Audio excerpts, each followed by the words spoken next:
नमस्कार दोस्तों, स्वागत है आपका हमारे यूट्यूब चैनल पर।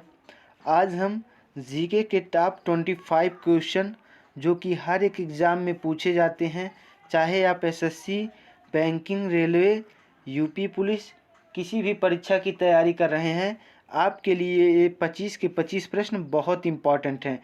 ये 25 के 25 प्रश्न हर एक एग्ज़ाम में पूछे जाते हैं और ये पिछले वर्ष के सभी एग्ज़ामों में पूछे भी गए हैं। तो वीडियो की शुरुआत करते हैं बिना किसी देरी के। पहला प्रश्न है, सूर्य की सतह का लगभग तापमान कितना है? तो सूर्य की सतह का तापमान होता है 6000 डिग्री सेल्सियस। 6000 डिग्री सेल्सियस सूर्य की सतह का तापमान होता है 6000 डिग्री सेल्सियस। अगला प्रश्न है, दूसरा प्रश्न है हमारा, कह रहा कि सवाना घास के मैदान किस महाद्वीप में हैं? सवाना घास के जो मैदान हैं वो किस महाद्वीप में हैं? तो सवाना घास के मैदान पाए जाते हैं अफ्रीका महाद्वीप में। कहाँ पाए जाते हैं? अफ्रीका महाद्वीप में सवाना घास के मैदान पाए जाते हैं। अगला प्रश्न है, किस संविधान संशोधन द्वारा पंचायती राज व्यवस्था लागू की गई थी? तो 73वें संविधान संशोधन द्वारा पंचायती राज व्यवस्था को लागू किया गया था। अगला प्रश्न देखते हैं। अगला प्रश्न है, कह रहा कि यदि भारत का राष्ट्रपति इस्तीफा देना चाहे तो वह अपना इस्तीफा किसे सौंपेगा?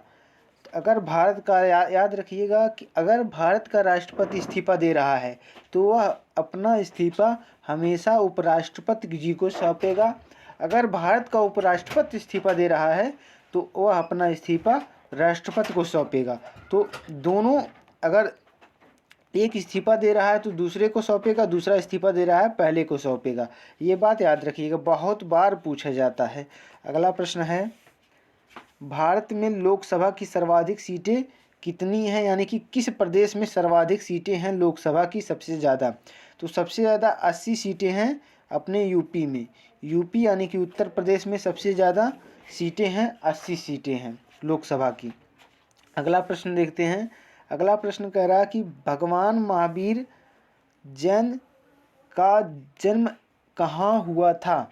भगवान महावीर जैन का जन्म कहाँ हुआ था? तो भगवान महावीर जैन का जन्म हुआ था वैशाली के कुंड ग्राम में। वैशाली के कुंड ग्राम में भगवान महावीर का जन्म हुआ था। अगला प्रश्न है, प्रोटॉन की खोज किसने की थी? प्रोटॉन की खोज की थी रदरफोर्ड ने। रदरफोर्ड ने प्रोटॉन की खोज की थी। अगला प्रश्न है, भारत का प्रथम परमाणु बिजली घर स्थापित किया गया था। तो भारत का प्रथम परमाणु बिजली घर जो था वो स्थापित कहाँ किया गया था? वो किया गया था तारापुर में। तारापुर कहाँ है? महाराष्ट्र में है तारापुर। तारापुर महाराष्ट्र में भारत का प्रथम परमाणु बिजली घर स्थापित किया गया था, याद रखिएगा, बहुत बार पूछा जाता है यह क्वेश्चन। अगला प्रश्न है, शांति निकेतन की स्थापना किसने की थी? तो शांति निकेतन की स्थापना की थी रविंद्रनाथ टैगोर ने। रविंद्रनाथ टैगोर ने शांति निकेतन की स्थापना की थी। शांति निकेतन एक विद्यालय था जिसकी स्थापना रविंद्रनाथ टैगोर ने की थी। अगला प्रश्न है, किसके शासनकाल के दौरान प्रथम बौद्ध संगीत का आयोजन हुआ था? तो अजातशत्रु के शासन के दौरान प्रथम बौद्ध संगीत का आयोजन हुआ था, यानी कि पहली बौद्ध संगीत अजातशत्रु के समय हुई थी। अगला प्रश्न है, गौतम बुद्ध द्वारा देह त्याग की घटना को बौद्ध धर्म में क्या कहा गया है? गौतम बुद्ध द्वारा देह त्याग की घटना को बौद्ध धर्म में महापरिनिर्वाण कहा है। महापरिनिर्वाण। अगला प्रश्न है, अर्थशास्त्र के क्षेत्र में पहला नोबेल पुरस्कार किसे दिया गया था? अर्थशास्त्र के क्षेत्र में पहला नोबेल पुरस्कार किसे दिया गया था और कब दिया गया था? क्वेश्चन ऐसे पूछा गया है। तो किसे दिया गया था? अमर्त्य सेन को दिया गया था। अमर्त्य सेन को दिया गया था अर्थशास्त्र के क्षेत्र में पहला नोबेल पुरस्कार। और कब दिया गया था? 1969 में। अगला प्रश्न है, भारतीय संविधान में मौलिक कर्तव्य किस देश के संविधान से लिया गया है? भारतीय संविधान में जो मौलिक कर्तव्य है जिसका वर्णन भाग 4 क में है, भाग 4 क में, और अनुच्छेद 51 क में जिसका वर्णन है। अनुच्छेद में बात करेंगे तो अनुच्छेद 51 क, और भाग में बात करेंगे तो भाग 4 क में मौलिक कर्तव्य का वर्णन है। और मौलिक कर्तव्य को लिया गया है रूस के संविधान से, और मौलिक अधिकार अमेरिका के संविधान से लिया गया है, मौलिक कर्तव्य रूस के संविधान से लिया गया है। ये बातें याद रखिएगा, छोटी छोटी बातें हैं लेकिन मोटी बातें हैं। अगला प्रश्न है, सिकंदर ने भारत पर कब आक्रमण किया था?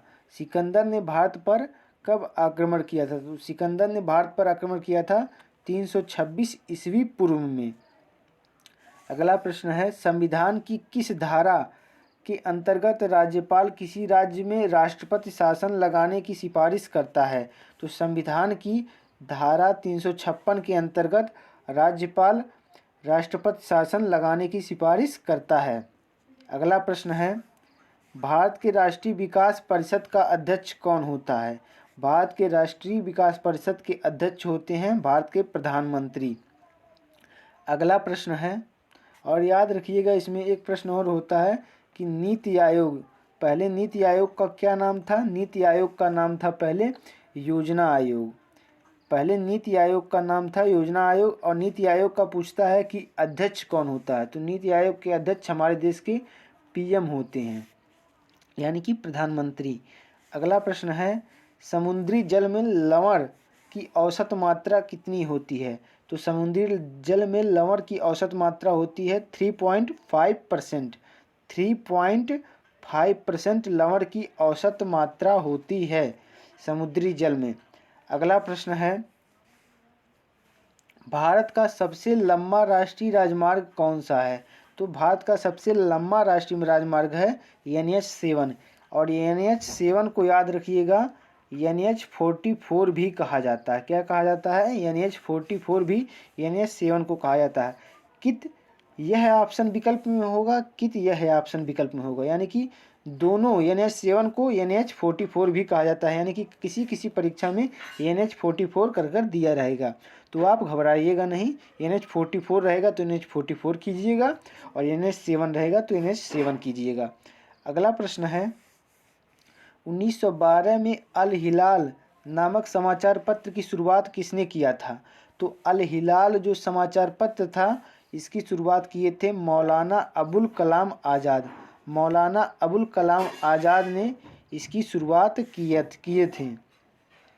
अल हिलाल बहुत इम्पोर्टेंट क्वेश्चन है। अगला प्रश्न है, विश्व व्यापार संगठन का मुख्यालय स्थित है? तो विश्व व्यापार संगठन का मुख्यालय है जिनेवा में। जिनेवा कहाँ है? स्विट्जरलैंड में। स्विट्जरलैंड जिनेवा में स्थित है विश्व व्यापार संगठन का मुख्यालय। अगला प्रश्न है, भारत का राष्ट्रीय गान पहली बार कब गाया गया था? तो भारत का राष्ट्रीय गान जो था वो पहली बार गाया गया था 1911 में। 1911 में कलकत्ता अधिवेशन में भारत का राष्ट्रीय गान सबसे पहले गाया गया था।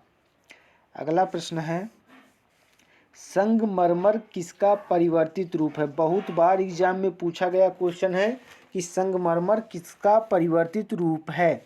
तो संगमरमर होता है चूना पत्थर का परिवर्तित रूप। अगला प्रश्न है, सन 1922 में चौरी चौरा कांड के बाद महात्मा गांधी ने किस आंदोलन को स्थगित कर दिया था? तो महात्मा गांधी ने चौरी चौरा कांड के बाद स्थगित किया था असहयोग आंदोलन को। असहयोग आंदोलन जिसका प्रारंभ 1919 ईस्वी में हुआ था, इसको महात्मा गांधी ने स्थगित कर दिया था। अगला प्रश्न है, असहयोग आंदोलन को किस और नाम से जाना जाता है? तो असहयोग आंदोलन को किस नाम से जाना जाता है? तो असहयोग आंदोलन को जाना जाता है सविनय अवज्ञा आंदोलन के नाम से। सविनय अवज्ञा आंदोलन के नाम से जाना जाता है असहयोग आंदोलन को। अगला प्रश्न है, देश स्वतंत्रता, यानी कि हमारा लास्ट प्रश्न है, देश स्वतंत्रता के समय, कह रहा है कि देश स्वतंत्रता के समय भारतीय राष्ट्रीय कांग्रेस के अध्यक्ष कौन थे? यानी कि जब हमारा देश आज़ाद हुआ था उस समय भारतीय राष्ट्रीय कांग्रेस के अध्यक्ष कौन थे? तो भारतीय राष्ट्रीय कांग्रेस के अध्यक्ष उस समय जेबी कृपलानी थे। यानी कि आचार्य जेबी कृपलानी भारतीय राष्ट्रीय कांग्रेस के अध्यक्ष थे जब हमारा देश आज़ाद हुआ था, यानी कि 1947 में। 1947 में जेबी कृपलानी भारतीय राष्ट्रीय कांग्रेस के अध्यक्ष थे। तो हमारा 25 प्रश्नों की श्रृंखला यहीं पर ख़त्म हुई। उम्मीद करते हैं आपके लिए ये 25 के 25 प्रश्न बहुत ही मददगार साबित होंगे। तो आप ज़रूर अंतिम में कमेंट बॉक्स में ज़रूर बताइएगा कि आपने 25 में से कितने क्वेश्चनों को सही जवाब किए हैं। तो कमेंट में ज़रूर लिखिएगा। तो मिलते हैं नेक्स्ट वीडियो में, तब तक के लिए जय हिंद जय भारत।